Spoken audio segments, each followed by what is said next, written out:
Assalamualaikum warahmatullahi wabarakatuh. Selamat siang. Yang terhormat Bapak Ibu dosen pengampu mata kuliah Perencanaan Pesisir, Bu Duyana Novianti Tufail, STMT, dan Bapak Rizky Nugroho STMT, serta teman-teman yang saya banggakan. Perkenalkan, kami dari kelompok 2 akan mempresentasikan hasil tugas kami yang berjudul Konsep Pengembangan Pesisir Kelurahan Penajam di Kabupaten Penajam Pasir Utara. Kelompok 2 sendiri terdiri dari saya, Andi Muhammad Noval Fauzan, ada Aryadi Setiabudi, ada Dewani Agdis Abdisiam, ada Indah Putri Arbazain, ada Jennifer Kristi Dayanan, dan Natasha Valentina Putri Tommy. Selanjutnya, adapun outline yang akan kami bahas, yang pertama adalah pendahuluan, yang kedua adalah tinjauan teori, yang ketiga adalah gambar umum wilayah, yang keempat adalah analisis, dan yang kelima adalah penutup. Selanjutnya akan dibacakan oleh teman saya, Natasha. Dipersilakan. Baik, selanjutnya masuk pendahuluan. Wilayah pesisir adalah wilayah interface antara kawasan darat dan laut yang saling mempengaruhi satu sama lain secara sosial, ekonomi, dan juga biogeofisik. Dan menurut Undang-Undang Nomor 27 Tahun 2007 tentang pengelolaan wilayah pesisir dan pulau-pulau kecil, pengertian dari pengelolaan wilayah pesisir dan pulau-pulau kecil adalah suatu proses kegiatan perencanaan, pemanfaatan, pengawasan, dan pengendalian berdasarkan pemanfaatan sumber daya pesisir dan pulau-pulau kecil secara berkelanjutan guna untuk meningkatkan kesejahteraan masyarakat. Kabupaten Penajam Pasir Utara adalah salah satu kabupaten yang berada di Provinsi Kalimantan Timur, di mana Kelurahan Penajam ditetapkan sebagai kawasan strategis waterfront city dan kawasan strategis dari sudut kepentingan ekonomi berupa kawasan pariwisata bahari, sehingga jika ditinjau dari kebijakan, kawasan pesisir Kelurahan Penajam memiliki landasan arah pengembangan yang legal menurut RT/RW Kabupaten Penajam Pasir Utara. Waterfront sendiri merupakan konsep pengembangan daerah tepian air meliputi tepi, sungai, maupun danau yang proses dari hasil pembangunannya memiliki kontak visual dan fisik dengan air dan menggambarkan wajah kota tersebut. Kawasan pesisir Kelurahan Penajam memiliki potensi pariwisata yang besar karena keindahan tepian air dan letaknya yang strategis sebagai pintu gerbang transportasi laut keluar masuk Kabupaten Penajam Pasir Utara. Akan tetapi pada kondisi existingnya sendiri, masih ditemui beberapa masalah pada kawasan pesisir Kelurahan Penajam, seperti permukiman kumuh, banyak sampah berserakan, dan infrastruktur yang kurang memadai. Next.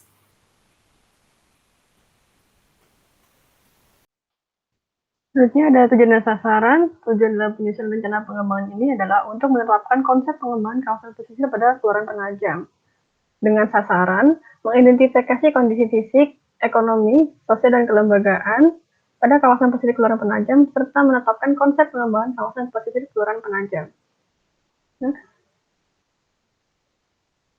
Berikut ini batas ruang wilayah Kelurahan Penajam, dapat dilihat pada slide. Next.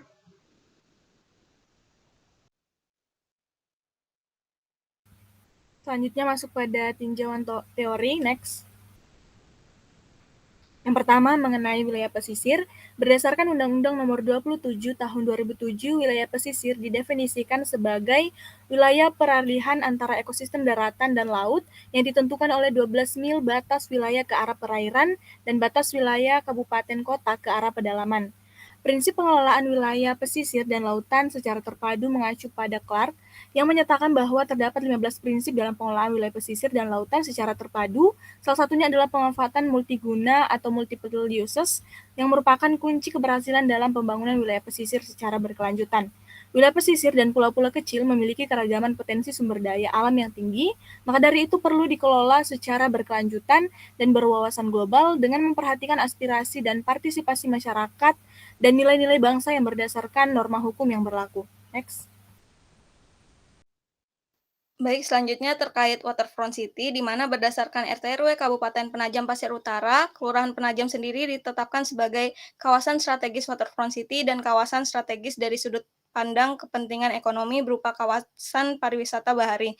Sehingga Waterfront City di Kelurahan Penajam diklasifikasikan sebagai recreational waterfront. Next. Untuk mewujudkan recreational waterfront dibutuhkan penggabungan antara pola fisik dan pola sosial yang menggambarkan karakteristik kawasan pesisir tersebut, di mana pola fisik diketahui dengan melihat kondisi tanah dan air atau aspek fisik, sedangkan pola sosial diketahui dengan melihat fungsi perkotaan atau aspek ekonomi, budaya tepian air atau aspek sosial, serta perencanaan dan regulasi atau aspek kelembagaan. Next.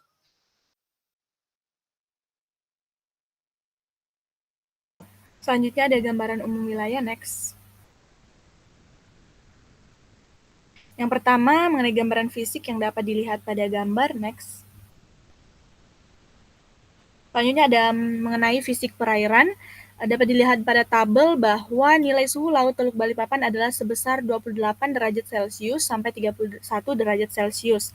Tekanan laut sebesar 1009 hektopascal, arus laut sebesar 5 sampai 20 cm per sekon, dan tinggi muka laut sebesar 0,5 meter yang menurut keputusan Menteri Lingkungan Hidup nomor 51 tahun 2004 tentang baku mutu air laut adalah normal atau sesuai. Next. Selanjutnya ada lingkungan permukiman, beberapa prasarana fisik daratan, yaitu yang pertama ada jaringan jalan. Dapat diketahui bahwa wilayah lokasi studi didominasi dengan perkerasan jalan berupa cor dan aspal. Lalu masih ada juga demi beberapa jalan yang rusak, salah satunya pada akses masuk pantai Istana Amal. Selanjutnya ada jaringan listrik yang sudah difasilitasi oleh PLN secara merata, yang terdiri atas SUTR, STM, dan Gardu. Lalu ada jaringan air bersih yang difasilitasi oleh PDAM. Lalu ada jaringan drainase yang terdapat dua, yaitu jaringan drainase terbuka dan tertutup dengan dominasi jaringan drainase terbuka. Lalu ada jaringan persampahan. Pada wilayah studi kami terdapat 1 unit bak sampah dan 5 unit TPS. Next. Berikut sarana di lingkungan permukiman. Yang pertama ada kesehatan.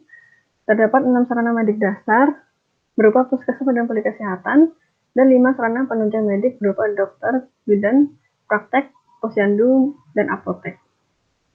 Lalu ada sarana peribadatan yang terdiri atas 4 masjid dan 2 musola. Ada sarana pendidikan yang terdiri atas 3 PAUD, 5 SD, 2 SMP, dan 1 SMA. Dan terakhir adalah ada sarana pemerintahan yang terdiri atas kantor Badan Kesatuan Bangsa dan Politik, Dinas Pemberdayaan Perempuan dan Perlindungan Anak, lalu ada kantor notaris, kantor Kelurahan Penajam, dan Koramil. Next. Baik, selanjutnya terdapat penggunaan lahan. Penggunaan lahan pada Kelurahan Penajam sendiri terdapat keberagaman, di mana terdiri dari kampung padat, perumahan, fasilitas, serta hutan, yang dapat dilihat pada gambar berikut. Selanjutnya yaitu perdagangan dan pariwisata. Pariwisata yang ada di Kelurahan Penajam yaitu Pantai Istana Amal yang sudah dikelola secara pribadi. Selanjutnya yaitu perdagangan, terdapat 32 unit toko dan 24 unit jasa. Next.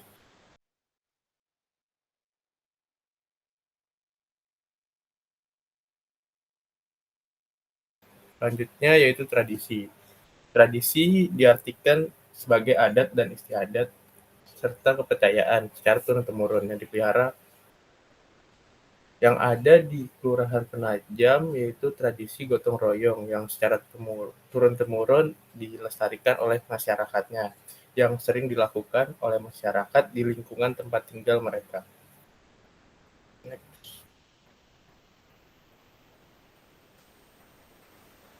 Baik, selanjutnya ada pun data kelompok masyarakat yang terdapat pada Kelurahan Penajam, di mana terdapat kelompok perikanan, kelompok seni atau budaya, dan sarana olahraga. Next.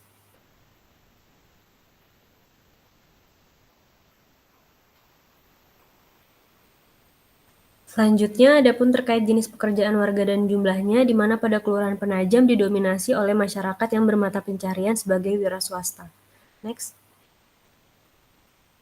Perencanaan dan regulasi atau aspek kelembagaan. Pada suatu wilayah yang sangat diperlukan adanya kelembagaan yang mempunyai fungsi ataupun peranan sebagai agen sosialisasi perubahan yang terencana, yang tumbuh dari masyarakat dan atau diprakarsai oleh pemerintah terkait. Wilayah studi merupakan kawasan pesisir, sehingga ada pun kelembagaan yang berdiri untuk mendukung segala aktivitas dan kegiatan pesisir di Kelurahan Penajam adalah Dinas Kelautan dan Perikanan Kabupaten PPU. Next. Selanjutnya masuk pada analisis. Next. Yang pertama mengenai analisis fisik perairan yang dapat dilihat pada tabel yang terdiri dari potensi dan masalah. Potensi memiliki letak yang strategis sebagai pintu gerbang transportasi laut keluar masuk ke Kabupaten Penajam Pasir Utara. Yang kedua, memiliki banyak potensi seperti pariwisata dan perikanan yang menyumbang besar pada PDRB Kabupaten Penajam Pasir Utara. Yang ketiga, pesisir di Kelurahan Penajam memiliki ekosistem yang kaya berupa mangrove, pantai pasir putih, dan perikanan yang berdampingan dengan permukiman, transportasi, dan industri. Adapun masalah yang pertama, pencemaran lingkungan pada pesisir akibat kegiatan yang ada di daratan. Adapun penyebabnya yaitu pemanfaatan tidak seimbang diakibatkan oleh ketimpangan pola penyebaran penduduk dengan sumber daya pesisir, sekaligus minimnya pengetahuan dan kesadaran terhadap nilai sumber daya kawasan pesisir atau lack of awareness and education. Yang kedua, pengaruh kegiatan manusia yang mengakibatkan pencemaran dan kerusakan lingkungan. Hal ini berkaitan dengan minimnya manajemen kebijakan dan strategi atau inadequate management policies and strategies dalam pemanfaatan sumber daya kawasan pesisir. Kemudian masalah yang kedua yaitu kerusakan hutan mangrove yang ada akibat kegiatan manusia, penyebabnya yaitu pemanfaatan ganda yang melibatkan berbagai macam kegiatan sekaligus serta menimbulkan persaingan atau increase conflict among research users sehingga berakibat pada over exploitation berupa pemanfaatan berlebihan sumber daya pesisir yang menimbulkan kerusakan fisik lingkungan seperti kerusakan ekosistem mangrove. Next. Nah, baik. Adapun analisis fisik daratan, yang pertama adalah kondisi fisik, yang kedua potensi dan permasalahan. Untuk kondisi fisik sendiri, sudah dilengkapi dengan prasarana, sarana, dan juga penggunaan lahan. Di mana prasarana sendiri berpotensi dengan adanya perkerasan jalan berupa beton dan aspal, serta jaringan listrik dan air bersih yang merata dapat membantu masyarakat dalam beraktivitas. Di balik itu ada juga masalahnya, yaitu masih ditemui beberapa titik kerusakan jalan, kondisi drainase yang tersumbat sampah, dan sampah-sampah yang masih berserakan di sekitar TPS yang berdampak pada ekosistem lingkungan yang terganggu. Untuk sarana sendiri berpotensi dengan adanya beragam sarana dengan kualitas dan kuantitas yang baik, meliputi sarana kesehatan, peribadatan, pendidikan, perdagangan dan jasa, serta pemerintahan dapat membantu masyarakat dalam beraktivitas dan melaksanakan birokrasi. Untuk masalahnya sendiri, sarana yang ada di sarana yang telah ada itu tidak tersebar merata di seluruh kawasan di mana mayoritasnya terdapat di jalan-jalan besar, yaitu Jalan Penajam Kuaro, sehingga berdampak pada pelayanan publik yang tidak merata pula. Untuk penggunaan lahan sendiri berpotensi masih terdapat penggunaan lahan yang berupa hutan, sehingga membuat kawasan pesisir yang sejuk dan asri. Selain itu juga berfungsi sebagai penadah air hujan agar tidak terjadi banjir. Namun ada masalah yaitu dengan adanya kampung-kampung padat penduduk sehingga berdampak pada timbulnya permukiman yang kumuh pada daerah pesisir. Selanjutnya, Aspek ekonomi, pengelolaan hasil perikanan, adapun potensinya yaitu peningkatan penjualan hasil perikanan melalui kegiatan ekonomi berupa perdagangan di Kabupaten Penajam. Adapun masalahnya yaitu tidak terdapatnya rumah produksi dan rumah pemasaran ikan sehingga pengelolaan hasil tangkapan laut tidak terintegrasi.